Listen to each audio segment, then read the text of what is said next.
Ku ikhlas mah nu berat ge jadi hampang, ku syukurnya kitu deui nu hese jadi gampang. Sing percaya lu ulah sok luh lah siga jalma teu iman.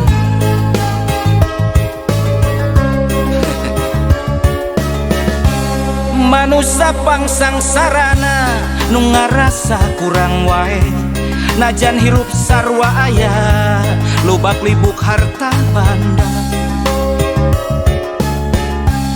Omat ulah kajongjonan harta lamun salah mawa jadi pang beberat hisab dina yaumal kiamat.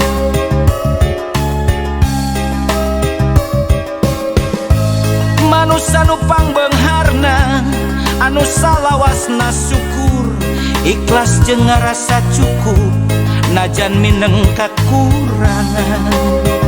Bagja mun bisa kitu pupus melangtong hariwang ibadah bari ikhtiar anu maha welas asih moal reureuh mika deudeuh. Pasti miskin lain alasan keur luh lah, sugih lain alasan keur tanggah. Nasib mah ukur lalakon maju mundur kumaha urang, nasib mah ukur lalakon hayu syukur ulah kufur.